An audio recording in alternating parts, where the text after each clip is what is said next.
hello to everyone guys. So for today's video guys is magluluto tayo ng tinulang manok. Ayan guys, nakat ko na ang aking chicken, may celery, may lemon, may ginger, may sibuyas, and then yung aking sayuti, may sili haba, ayan yung oil, and then yung aking salt and pepper. Ayan, so keep on watching guys.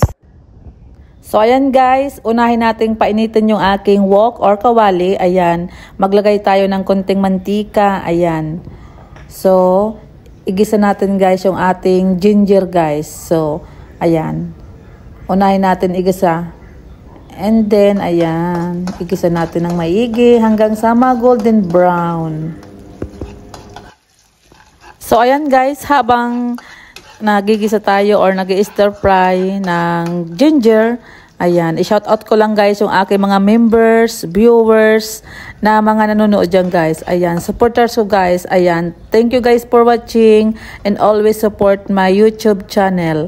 And don't forget to subscribe, like, and share guys. Next, igisa natin guys or stir fry natin yung ating bawang. Ayan.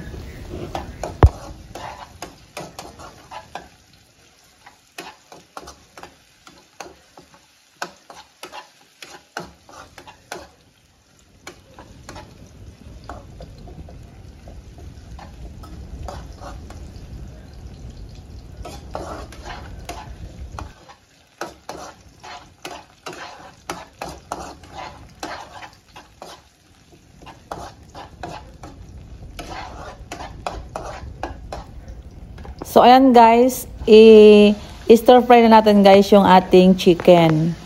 Ayan, mas maigi guys, kung golden brown guys yung ating chicken. Ayan, mas masarap siya at mas malasa.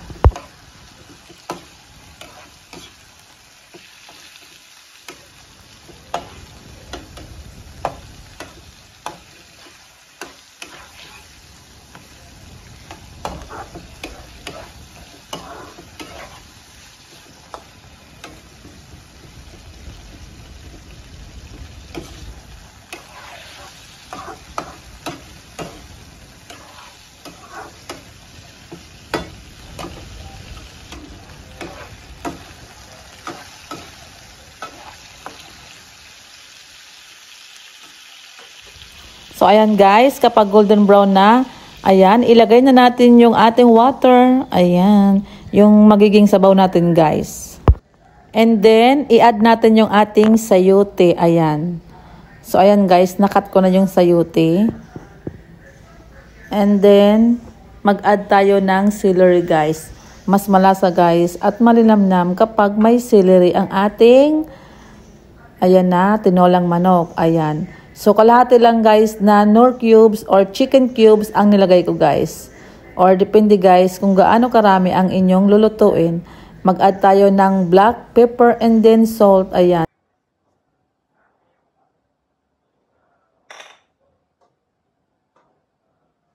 Guys, takpan muna natin hanggang sa kumulo ito.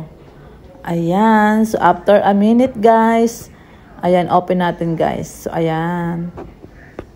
And then, i-mix lang natin guys. At pwede natin guys na tikman kung maalat or tamang-tama lang guys yung lasa.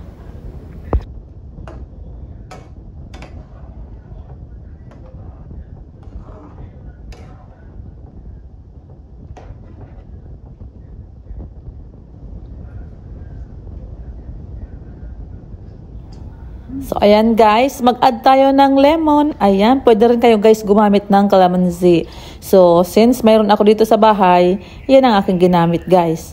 So, wag nang patumpik-tumpik. Ayan, yung pang-squeeze ko guys ng lemon is yung likod ng kutsilyo guys. Ayan, 'di ba? Ayan, pwede rin kayo guys mag-add ng konting sugar. Kung medyo maalat ganyan.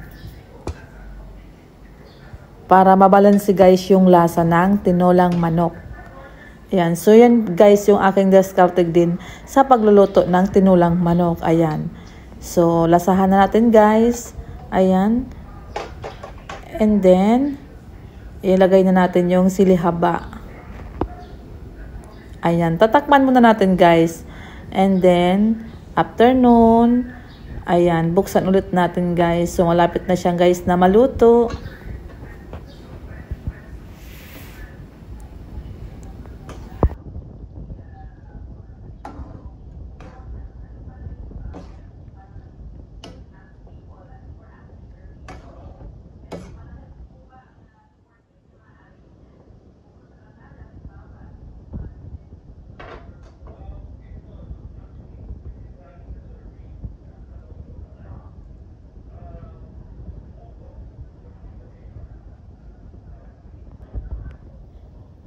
So, ayan na guys. Ready na ang ating tinolang manok. Ayan.